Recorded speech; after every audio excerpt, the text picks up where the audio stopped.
Hey hey hey, hola Indomax Indo Magazines. Oke, lanjut kabar yang cukup greget. Kali ini yang pertama datang dari BRICS yang kabarnya terancam pecah nih bos. Dan juga rencana kedatangan kapal perang Indonesia dari Italia yang kini mundur lagi. Nah, jadi seperti yang kita tahu, India kini sedang menghadapi gejolak geopolitik yang cukup menggencet.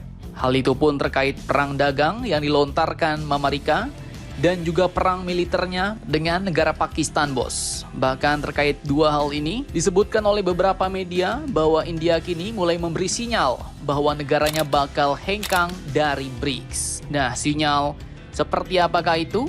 Apakah penyebab India disebut mulai tak cocok dengan BRICS? Setelah ini kita kupas.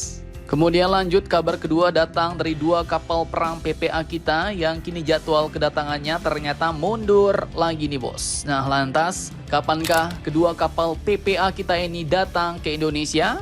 Penasaran beritanya? Cus, mari kita ulas berita lengkapnya satu per satu bosku.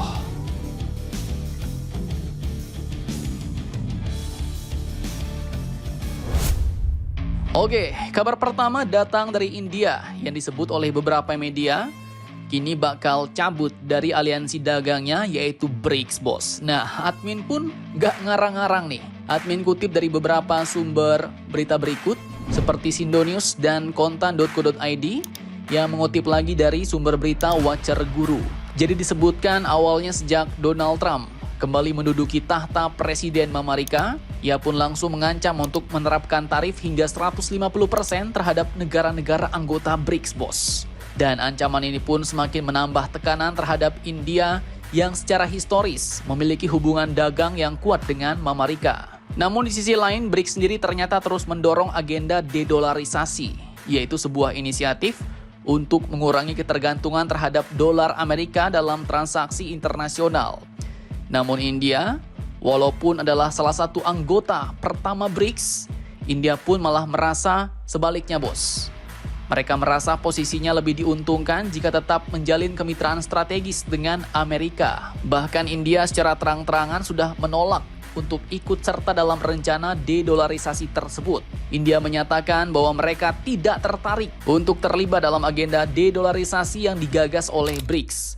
Penolakan ini pun bertolak belakang dengan kawan-kawan lainnya di BRICS seperti China, Rusia, Brazil, dan Afrika Selatan yang mendukung penuh rencana untuk mengurangi ketergantungan terhadap dolar Amerika. Dan akhirnya, sikap India yang bertolak belakang ini pun dinilai semakin mengasingkannya dari inti kebijakan BRICS, bos. Di saat negara-negara anggota lainnya semakin solid dalam mendorong dedolarisasi, India malah memilih jalur yang berbeda dengan menempatkan kepentingan nasionalnya di atas konsensus kolektif. Bahkan kini yang terbaru, kedekatan China dengan Pakistan kini malah memperburuk persepsi India bahwa BRICS kini lebih mengakomodasi kepentingan Beijing.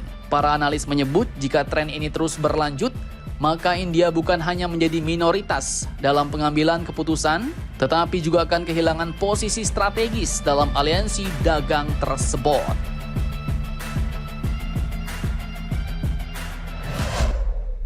Nah, terkait hal ini, dilansir dari Watcher Guru, disebutkan bahwa situasi ini pun akhirnya mendorong spekulasi bahwa India sedang mempertimbangkan untuk hengkang alias keluar dari aliansi dagangnya BRICS, bos.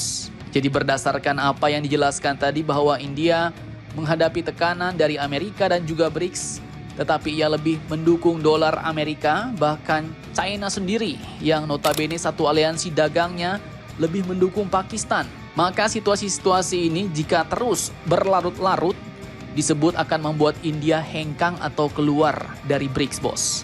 Artinya ya, BRICS sendiri bisa terancam pecah karena ada satu anggotanya yang tidak solid, tidak kompak pada masalah dedolarisasi yaitu India. Bahkan anggota lainnya yaitu Tiongkok malah mendukung musuh India sendiri, bos, yaitu Pakistan. Jadi memang ya, posisi India kini cukup selekedap dalam satu gengnya. Bayangkan kalau teman-teman satu geng kalian ada yang seperti itu, bos. Apalagi kalau kalian dikucilkan, ya mending pindah geng aja daripada pelangak-pelongok sendirian di situ, ya kan? Nah, namun perlu kalian ingat, Saat ini memang belum ada pernyataan resmi dari pemerintah India. Jadi ini masih sebatas spekulasi dari para pakar ya bos. Namun sejumlah pakar pun juga menyebutkan bahwa keputusan tersebut bisa diumumkan jika ketegangan yang dialami India tidak mereda dalam waktu dekat. Dan mundurnya India jika ini benar-benar terjadi, maka akan menjadi presiden penting dalam sejarah BRICS. Pasalnya India merupakan salah satu negara dengan perekonomian terbesar di Asia, sehingga kepergiannya dapat melemahkan pengaruh kolektif aliansi di panggung dunia, alias panggung global bos. Nah, bagaimana menurut kalian tentang hal ini? Apakah India nantinya bakal benar-benar cabut dari BRICS? Silahkan kalian cocor-bacor di kolom komentar.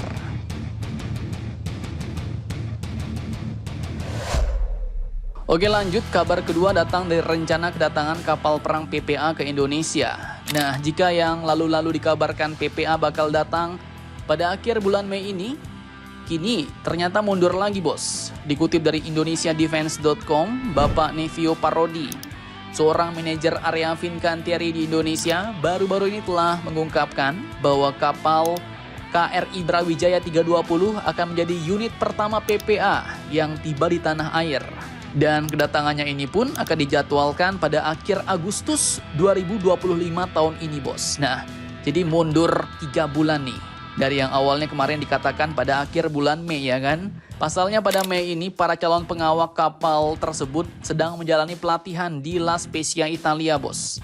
Mereka menjalani pelatihan operasional PPA sejak Senin 12 Mei kemarin. Dan sebelum datang ke Indonesia, kapal PPA KRI Brawijaya 320 ini pun juga direncanakan untuk mengikuti parade Angkatan Laut Rusia di Saint Petersburg pada bulan Juli mendatang. Nah, jadi dapat kapal canggih baru, kita pamer dulu nih bos, di Rusia. Jadi ya nonton parade pas PPA TNI lewat, wes Indonesia punya kapal perang baru weh, mantap. Nah lanjut, sementara itu KRI Prabu Siliwangi 321 ini merupakan unit kedua direncanakan tiba di Indonesia pada akhir Januari 2026 nanti. Dan Bapak Nevio menyebutkan kedatangan kapal kedua ini membutuhkan jarak sekitar 5 bulan bos, karena masih harus menjalani tahap uji performa kapal, yaitu sea trial and stacking. Di mana Fincantieri sendiri memang memastikan persiapan yang benar-benar matang untuk operasional kedua unit PPA ini untuk TNI Angkatan Laut. Pasalnya pengadaan kapal perang ini pun merupakan kerjasama yang pertama kalinya antara Indonesia dan Italia. Mantap, mantap, jos! Nah, jadi bagaimana menurut kalian tentang hal ini? Jangan lupa komentar. Tetaplah kalian barbar dan jangan santuy terus demi Indonesia tangguh. Salam Indomax Indo Magazines.